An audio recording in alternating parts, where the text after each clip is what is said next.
இதுக்கு பேரலை பேரியா ரொம்ப நாளைக்கு பிறகு இன்றைக்கு தான் செய்தேன். ஹாய் ஃப்ரெண்ட்ஸ், டூரிஸ்ட் படத்தில் சிம்ரன் மேம் செஞ்ச ஸ்ரீலங்கா ரெசிபி லெவேரியா எப்படி பண்ணுறதுன்னு பார்க்கலாமா?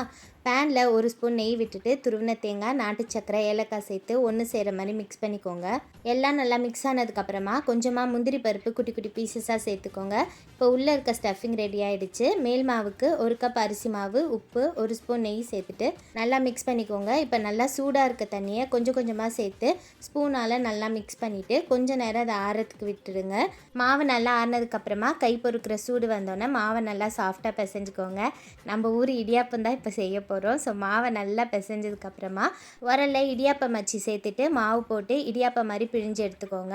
அதுக்கப்புறம் நம்ம ரெடி பண்ணி வச்சுருந்த ஸ்டஃபிங்கை உள்ளே வச்சுட்டு க்ளோஸ் பண்ணி ஸ்டீம் பண்ணி எடுத்தோன்னா ஸ்ரீலங்கா ரெசிபி லெவேரியா ரெடி ஆகிடும். நம்ம ஊரில் சொல்ல போனால் பூர்ண கொழுக்கட்டை ரெடி ஆகிடுச்சு. மெத்தட் என்னென்னு பார்த்தீங்கன்னா கொழுக்கட்டை மாதிரி தான். பட் நம்ம கொழுக்கட்டை மாவு தட்டாமல் இந்த மாதிரி இடியாப்பம் மாதிரி பிழிகிறோம். பட் இதுவும் டிஃப்ரெண்ட்டாக இருந்தது. கண்டிப்பாக ட்ரை பண்ணி பாருங்கள். வீடியோ பிடிச்சா சப்ஸ்கிரைப் பண்ணிக்கோங்க. தேங்க்யூ.